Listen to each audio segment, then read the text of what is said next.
बिना किसी देरी के। तो सीओ नाम का सैनिक जो कि नॉर्थ कोरियन आर्मी में कमांडर की पोस्ट पर है, लेकिन उसे अब यहाँ से किसी भी हाल में भागना है क्योंकि उसे वो आजादी महसूस करनी है जो कि वहाँ साउथ कोरिया के लोग महसूस करते हैं। लेकिन ये काम एक आम आदमी तो खुद की मौत को दावत देने के बराबर है। तो सीओ तो फिर भी देश की आर्मी से जुड़ा हुआ है, पर उसे फिर भी यहाँ से जाना है क्योंकि पिछले कुछ सालों में ये एहसास हो चुका ये जगह उसके लिए नहीं बनी। दरअसल दोस्तों, नॉर्थ कोरिया दुनिया से एक कटा हुआ देश है। उसके अंदर क्या हो रहा है किसी को भी कोई आइडिया नहीं है और ना ही वहाँ के लोगों को किसी बाहरी दुनिया से जोड़ा जाता है। और दूसरी ओर साउथ कोरिया जो उसे कुछ ही दूरी पर है, पर वो एकदम उल्टा है। इसीलिए कई लोग उस ओर जाने की कोशिश करते हैं लेकिन मारे जाते हैं क्योंकि उनके देश की सरकार उन्हें इजाजत नहीं देती इस देश को छोड़ने के लिए। अभी हम सीओ को देखते हैं जो आधी रात को उठता है और जाकर अपने छुपाए हुए कुछ सामानों को निकालता है, जिसमें थी एक किताब जिसके अंदर है कुछ खुद के बनाए हुए मैप और साथ में एक वॉच, जिसे लेकर वो भागते हुए जंगल की ओर जाता है और वुडन स्टिक से मार्क लगाता है। अब ये जगह बॉर्डर से बहुत ज्यादा नजदीक है, इसीलिए यहाँ पर चारों ओर माइन बिछाई हुई है जो किसी आम इंसान के लिए देख पाना बहुत ही ज्यादा मुश्किल है। लेकिन सीओ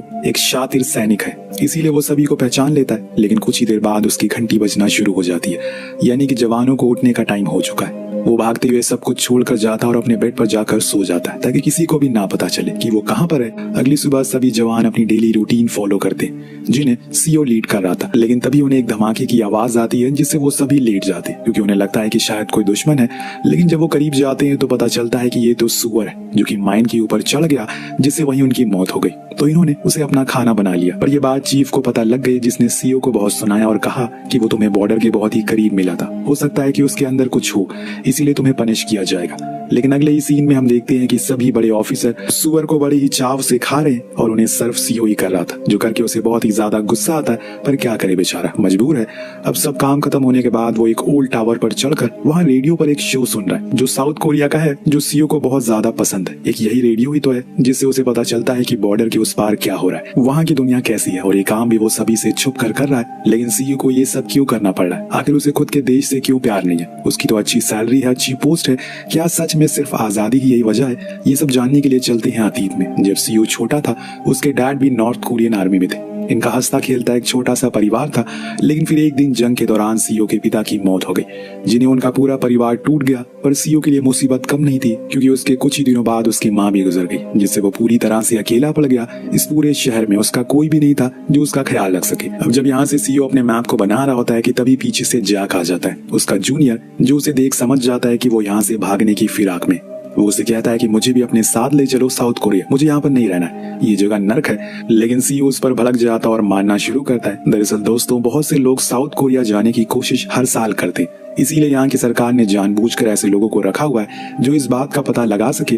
और सीओ को यही लगता है कि जैक उन्हीं लोगों के लिए काम करता है, पर वो इस बात से इनकार कर देता है। लेकिन सीओ नहीं मानता और कहता है कि मैं कहीं नहीं जा रहा हूँ, ये मेरा देश है और मैं इसी के लिए जान दूंगा। अब अगली रात उसके भागने का प्लान होता है, इसीलिए वो सभी के सो जाने के बाद एकदम तैयार था कि तभी अलार्म बजता है, यानी कि या तो कोई और अंदर घुस आया या फिर कोई यहाँ से भाग रहा है। वहीं सीओ को पता चल जाता है कि ये काम किसका है क्योंकि उसका मैप और वॉच दोनों ही वहाँ से गायब थे। दरअसल ये जैक का काम था, इसीलिए अब सीओ उसी मैप के रास्ते पर जाता है क्योंकि उसे पता है कि वो वहीं से गया होगा। वो भी उसी रास्ते को फॉलो करता है और रास्ते में उसे जैक मिल जाता है जो कि बस भागने ही वाला था। लेकिन सीओ उसे रोकते हुए कहता है कि आज सही समय नहीं है, हम ये चीज फिर कभी करेंगे, चलो मेरे साथ। वो सभी आते ही होंगे लेकिन जैक नहीं मानता, उसे पता है कि वो इस जगह से उग चुका है, इसीलिए वो भागने का फैसले पर अड़ा रहता है। पर दोस्तों, इतने में वहां पर गार्ड्स आ जाते हैं जो इन दोनों को पकड़ लेते हैं क्योंकि ये उन्हें लगता है कि ये दोनों ही भाग रहे थे। अब इन्हें बहुत ही बेरहमी से मारा पीटा जाता है, करंट दिया जाता है और फिर जैक से पूछा जाता है कि वो मैप किसने बनाया था और उसका बॉर्डर क्रॉस करके कहाँ जाने का प्लान था।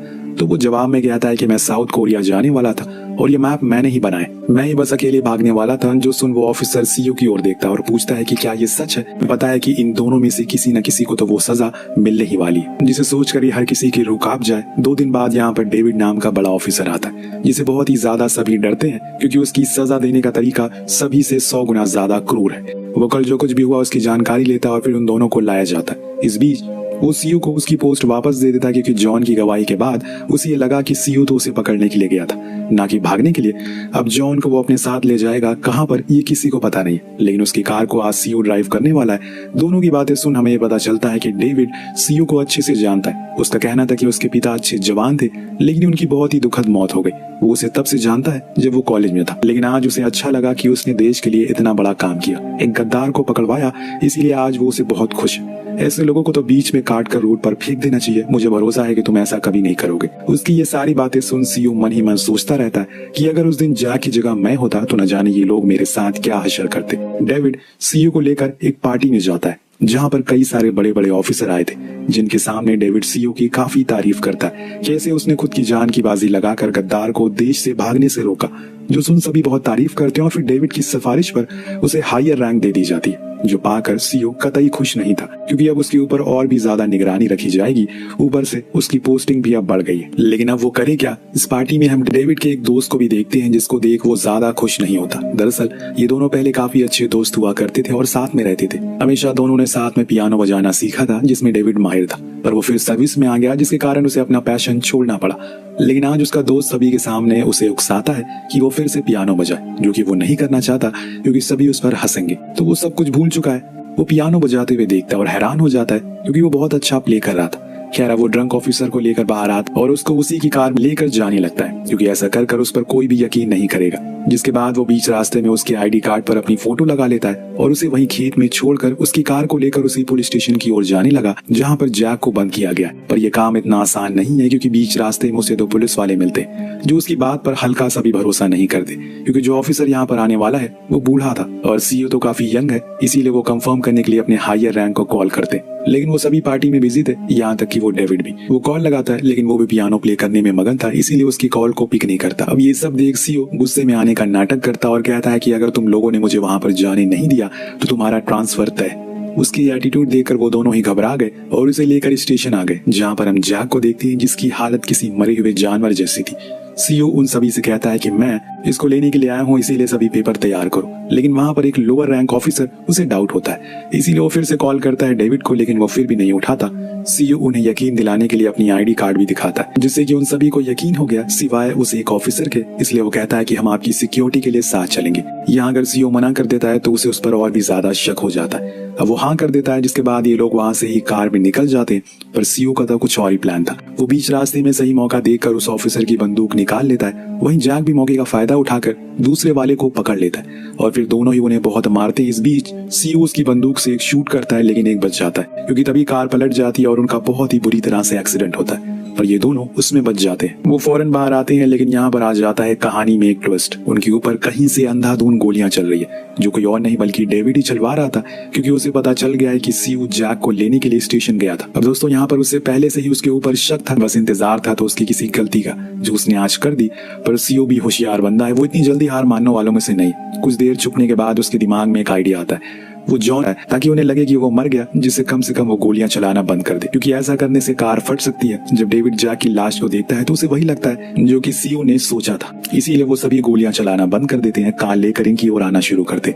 इसी का फायदा उठाकर ये दोनों ही वहां से भागना शुरू करते हैं। पर अब फिर से गोली चलने लगी, लेकिन एक भी लगे उससे पहले ये एक नदी में कूद गए, जिससे कि इनकी जान तो बच गई। पर इन्हें ये नहीं भूलना चाहिए कि अभी भी ये नॉर्थ कोरिया में है। उधर डेविड उस ऑफिसर के पास जाता है जो जिंदा था और उसे पूछता है कि तुम्हें मैंने कितनी बार बोला था कि चाहे कोई भी इंसान आ जाए, मेरे सिवा जैक को निकालने मत देना। जो सुन वो ऑफिसर उसे माफी मांगता है, पर डेविड की दुनिया में गलती की एक ही सजा है, वो है मौत, जो वो उसे दे भी देता है। अब शाम होने पर जब इनकी आंख खुलती है तो इनके ऊपर बंदूकें तनी हुई थी, पर ये आर्मी वाले नहीं बल्कि नोमैड ट्राइब थी, जो कि वही जंगलों में रहते हैं। इनकी आर्मी से कुछ खास नहीं बनती, वो इन्हें भी मारने वाले होते हैं। पर सीयू उन्हें समझाता है कि हम उनके वसूलों के खिलाफ हैं, बल्कि हम तो भाग रहे हैं, तो इस नदी ने हमारी जान बचाई। अब ये सुनकर ये सभी रुक जाते हैं और फिर इन्हें लेकर अपने ठिकाने पर जाते हैं, जहाँ पर ये सभी रहते हैं। एक लड़की सीयू की मरहम पट्टी करती है।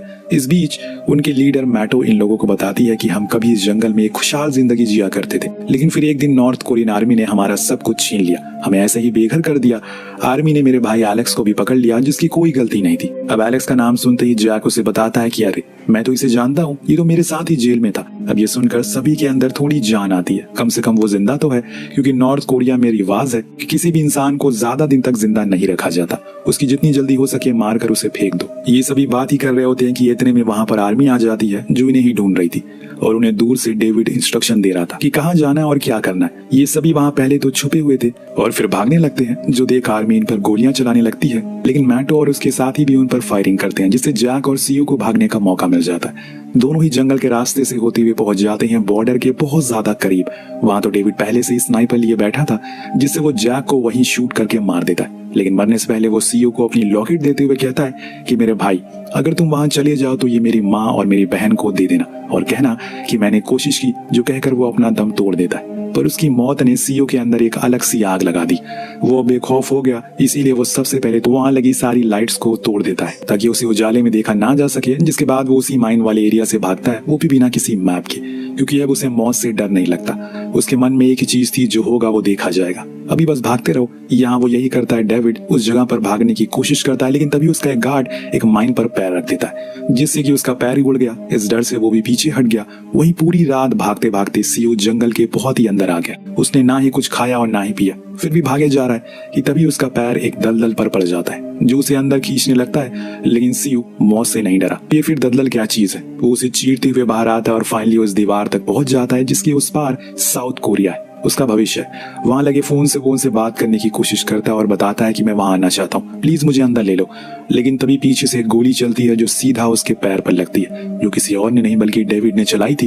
वो उससे कहता है कि तुम जैसा सोच रहे हो वो देश वैसा बिल्कुल नहीं है, तुम्हारे लिए ये जगह बिल्कुल सही है। पर सीओ का कहना था कि अगर वो मर भी गया तब भी वहां जाएगा, क्योंकि ये उसका फैसला है, इसीलिए वहां जाकर रहेगा। ये बात डेविड के ईगो पर आ जाती है, इसीलिए वो उसे बहुत मार। लेकिन दोनों के बीच में लड़ाई होती है और फिर सीओ जीत जाता है और लंगड़ाते हुए एक टनल में पहुंच जाता है, जिसका आधा हिस्सा साउथ कोरिया में था, आधा नॉर्थ में, और बीच में खिंची थी लाइन जिसके बस करीब वो पहुंच ही गया था। बीच से एक और गोली चलती है जो उसके पीठ पर लगती है, जिससे वो वहीं गिर पड़ता है। ये भी डेविड का ही काम था। जब वो देखता है कि वो अधमरी हालत में सीओ किसी भी तरह करके लाइन उस पार जाने की कोशिश कर रहा है, तो उसका सारा ईगो, सारा घमंड चकनाचूर हो जाता है। उसकी आंखें भर आती है। उसने बहुत से कैदियों को देखा है जो भागना चाहते हैं, लेकिन सिर्फ एक देश जाने के लिए ऐसा जज्बा उसने पहली बार देखा था। वो चाहता तो उसे पूरी जान से मार देता, लेकिन उसने उसकी जान बख्श दी। अगले सीन में हम देखते हैं कि वहां पर साउथ कोरियन सोल्जर आते हैं जो उसे ले जाते हैं, जिसके कुछ साल बाद का हमारे सामने दृश्य आता है, जहां हम सीओ को जैक की माँ और उसकी बहन के साथ देखते हैं। उसने अपना वादा पूरा किया, उन्हें वो लॉकेट सौंप दिया जो सीओ ने मरने से पहले उसे दिया, लेकिन वो उन्हें ये नहीं बताता कि वो मारा जा चुका है। कभी कभी झूठे दिलासे दे देना चाहिए दूसरों को। अब यहाँ आने के बाद सीओ की जिंदगी पूरी तरह बदल गई है। अब वो एक टूरिस्ट गाइड बन गया है, अपनी जिंदगी अपने वसूलों से जी रहा है। पर वहाँ डेविड के ऊपर इस घटना का बहुत ही गहरा प्रभाव डाला है। आज तक उसे कभी ऐसी शिकस्त नहीं मिली, लेकिन उसने इसे मंजूर कर लिया और इसी के साथ जीने का सोचा। विलाप